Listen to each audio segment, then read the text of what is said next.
Welcome to Ramu algo trading. ఈరోజు ఈ వీడియోలో మనము ఐటీ ఫైల్ గురించి తెలుసుకుందాం. సో ఎవరైతే డీమ్యాట్ అకౌంట్ ఓపెన్ చేసి ట్రేడింగ్ చేసుకుంటారో లేదా ఇన్వెస్ట్మెంట్ చేసుకుంటారో ప్రతి ఒక్కరూ మీరు మీ ఐటీని సబ్మిట్ చేసుకోండి. సో ట్రేడింగ్లో చేసినప్పుడు ట్రేడింగ్ సంబంధించిన రియలైజేషన్ రిపోర్ట్ అంటే ప్రాఫిట్ అండ్ లాస్ స్టేట్మెంట్ని మన ఐటీ వాళ్ళకి సబ్మిట్ చేసిన లేదా మీరు ఇండివిజువల్గా ఐటీ ఫైల్ చేసుకున్న ఈ రియలైజేషన్ రిపోర్ట్ అనేది మనకు కంపల్సరీ కావాలి. అంటే ప్రాఫిట్ అండ్ లాస్ స్టేట్మెంట్.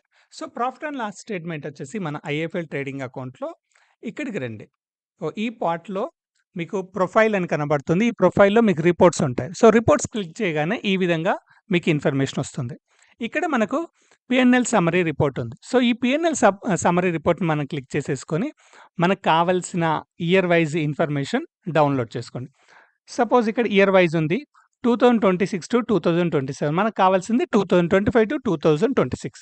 ఇక్కడ కంప్లీట్‌గా డౌన్‌లోడ్ అయిన తర్వాత మీరు పీడీఎఫ్ మరియు ఎక్సెల్ షీట్ రెండిటిని మీరు ఐటీకి సబ్మిట్ చేయండి. సో కంపల్సరీగా పీడీఎఫ్ అడుగుతుంది, ఎక్సెల్ షీట్ అడుగుతారు. కాబట్టి 2 పక్కన పెట్టేసుకోండి.